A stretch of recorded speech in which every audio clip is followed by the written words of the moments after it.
Welcome to Today of All Days, Episode 6. I'm wigging out, man!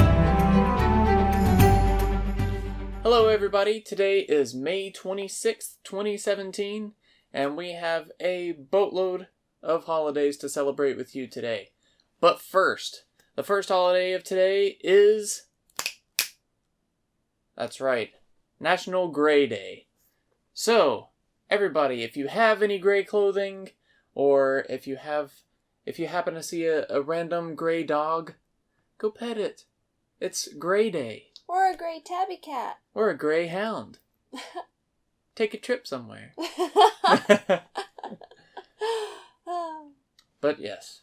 All things gray.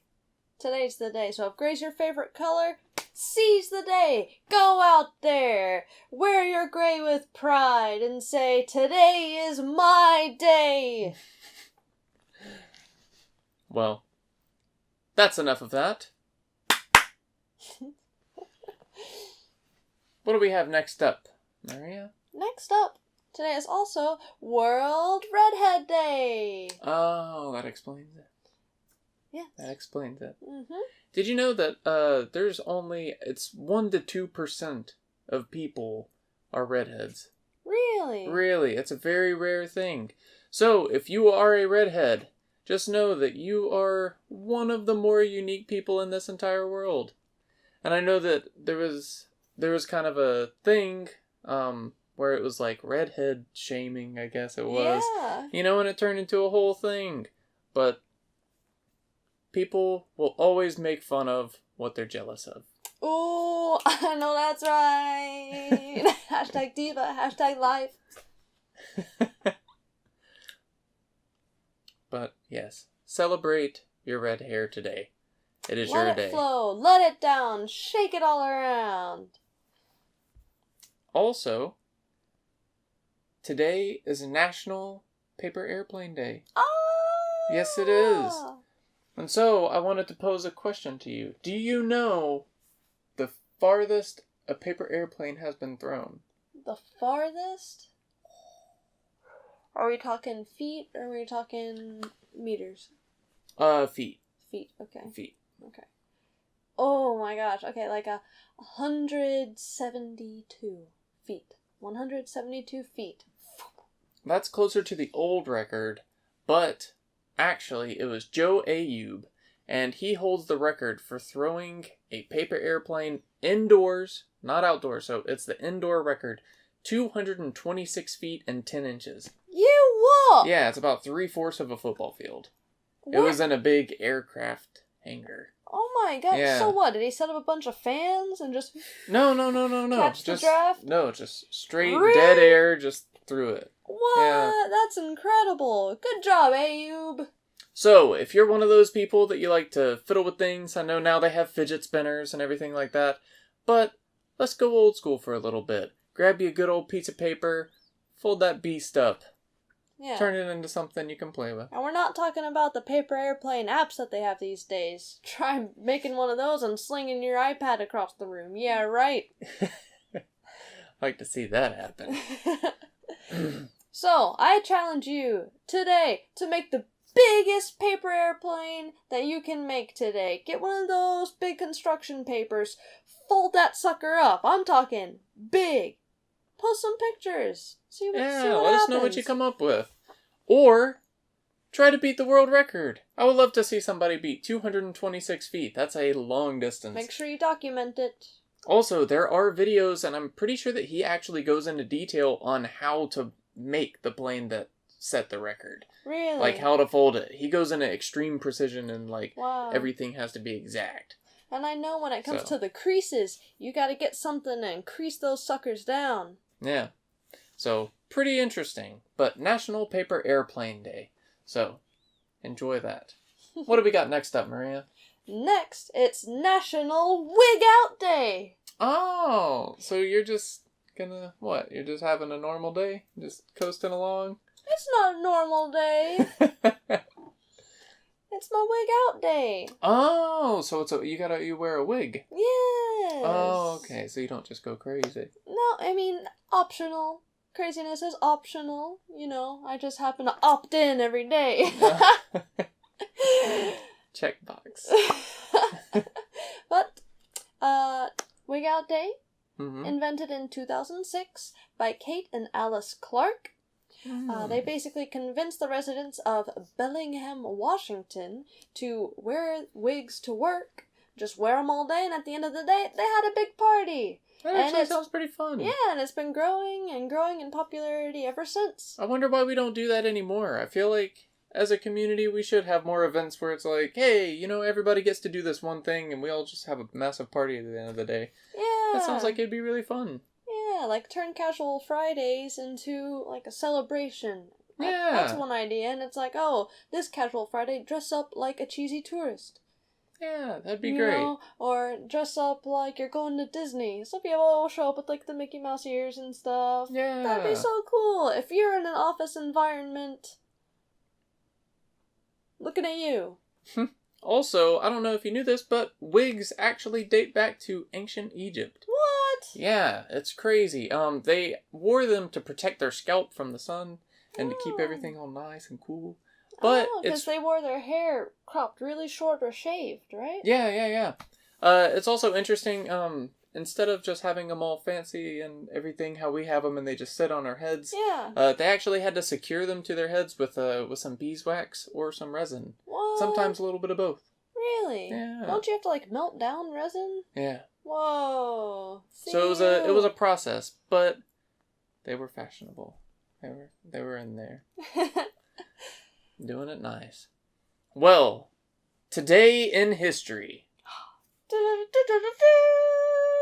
In 1897, Bram Stoker's novel Dracula goes on sale in London. Oh, very nice. Yeah, it's a classic. Yes, it is a classic. I feel like our world would be just a little bit different. I don't think that we would have as many like vampire things. So if you're a fan of the Twilight series, or I would also suggest Let the Right One In. I think so. Or it's called Let Me In. There's a Swedish version and a American Swedish version. is Yeah. Definitely go foreign film on that one. But yeah, whenever you see all that kind of stuff, I feel like Dracula is the main spawn point of all those spin-offs. Where it's like, Definitely. oh. Well, Dracula was a real person. His name is Vlad Tepes. He was a prince over in, what's it called? Transylvania? Real man, real things that he did. You know, he didn't drink blood, he may have. His techniques... He did or did not drink blood. His techniques were just very... What's the word I'm looking for? Very harsh, very over the top. I'm talking enemies' heads on pikes for everybody to see. Do not mess with us type of... He went medieval on them. Oh, wow. Yes. Very Ned Stark. Yes. Okay. Yes. You know, because that's how things were back then. You wanted to send a message to your enemies so that you were protected just by striking fear in their hearts. Yeah. Then Bram Stoker basically took the legend and all the myths about him and, you know, was he some sort of vampire? Was there a cult following that he had? Was he, you know, what was going on with him? And he took that and he made the novel, and then that created the idea of Dracula, like Nosferatu, that we have today. And it spawned, just like Micah is saying, it spawned so many thousands of stories. If you're interested in that type of story, but you want a more modern take, I highly recommend The Historian. That is a very good novel, story about Dracula and the quest for knowledge, and it takes a more historical point of view, where they're trying to find out, you know, what are the roots. It's interesting. So, very give it a interesting. whirl. All right. My favorite holiday.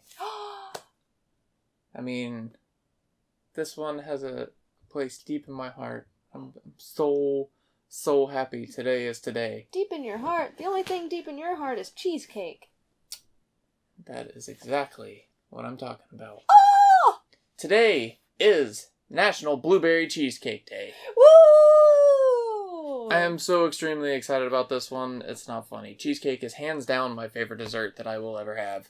And so we made our first cheesecake. I've never made a cheesecake from scratch, but we put our foot in it.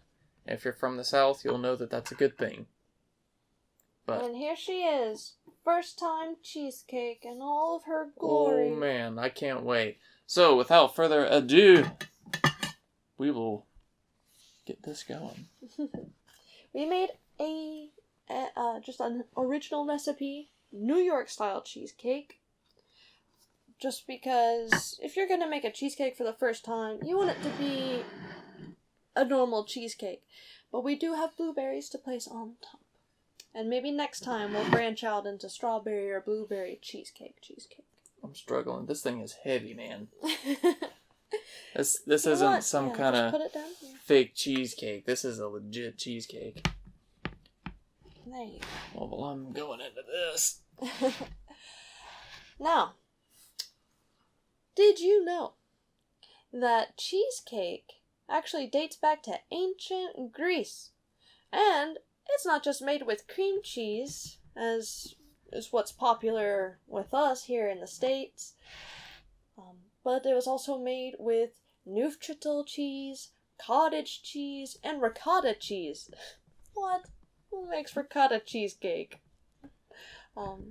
Actually, I wouldn't hate too early. I've had a ricotta cheesecake, and it was pretty good. Oh. However, doesn't beat original cheesecake. Like, just straightforward cheesecake.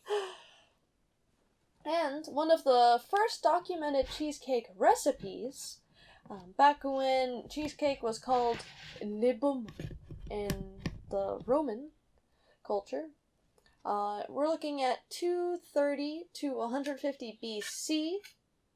The first documented cheesecake recipe called for 2 pounds of cheese. It doesn't indicate what kind of cheese. Well crushed in a mortar.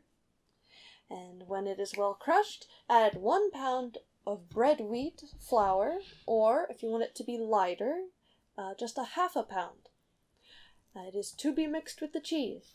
Add 1 egg and mix it all together well. Make a loaf of this with the leaves under it and cook slowly in a hot fire under a brick.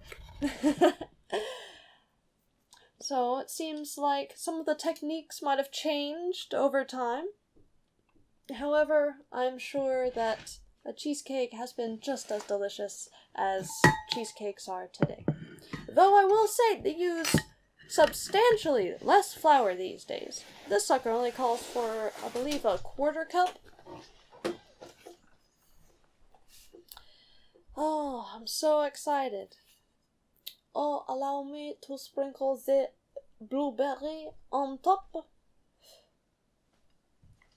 Now, if you notice, our cheesecake did have a little crack on top. Had to grab forks. And to prevent a crack from forming, what you do after he bakes is you leave him in the oven, which we did.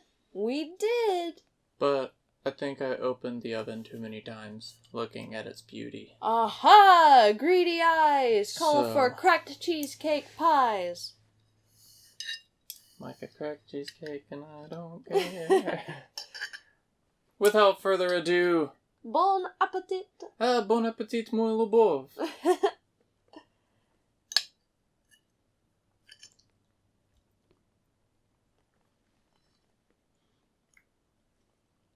Wow! See you! Oh, let me make sure I get some of these blueberries in here.